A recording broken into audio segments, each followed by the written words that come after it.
Ender 3 V3 SE. Let's go. The Ender range has been synonymous with budget 3D printing since 2018, and there have been a lot of Enders since then. This one is the latest... Hang on. Hello? Oh, Creality, hi, how's it going? Ender 3 V3, yeah, I've got one. Oh, what, this isn't the... Oh, this is the SE. Oh, I thought SE meant second... Oh, okay, gotcha. Cool.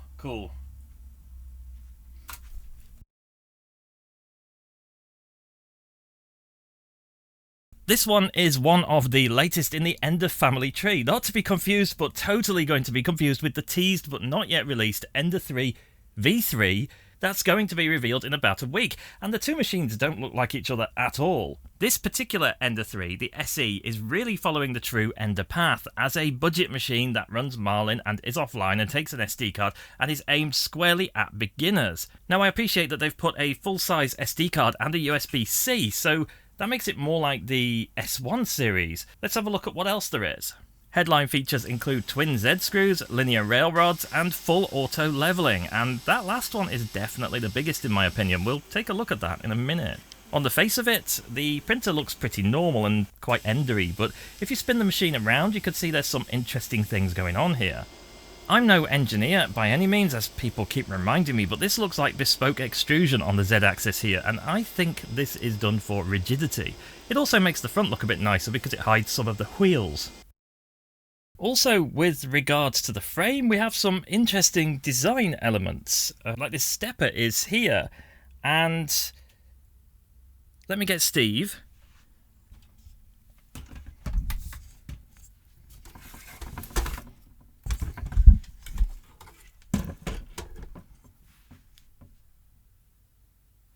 Steve's got this sticky out bit here where the stepper is, and not where they've put it on the new model, where they've put it here. You can go back down now, Steve. You can also see where Steve has wheels, the V3 SE has no wheels. This is the future, and this is why I think this machine will be so big. Let me take the Hotend a bit, and I will show you.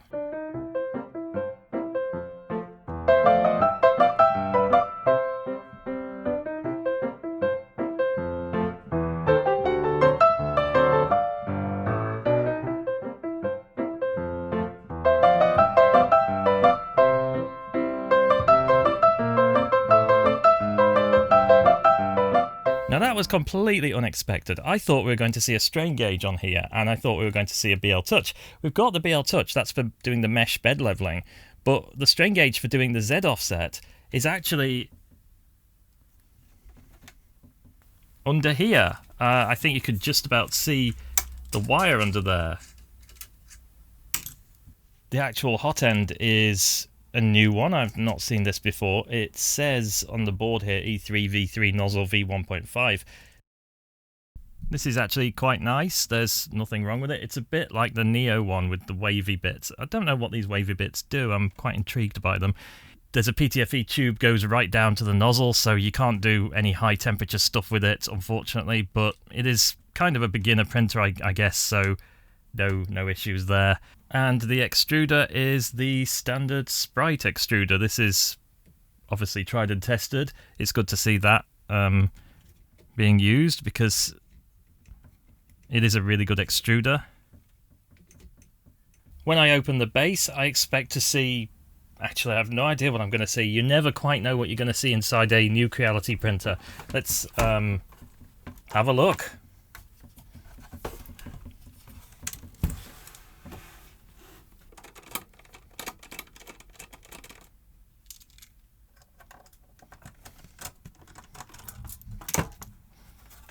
Everything seems fine inside here. I don't recognise the board, but I suspect...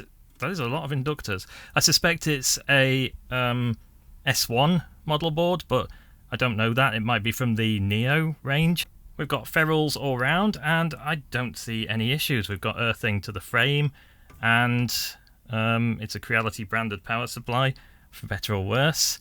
Nothing more to report. It's very simple inside. There's a lot of airspace if you wanted to do Octoprint or something. You could fit it inside here easily. Print quality-wise, I'm having absolutely zero problems. There is nothing to say. The Sprite is a well-known extruder, and the Hotend is really based on existing designs, even though it's slightly different. This is almost the same as the Ender 5 S1. I expect it will work fine, and that is what I'm seeing.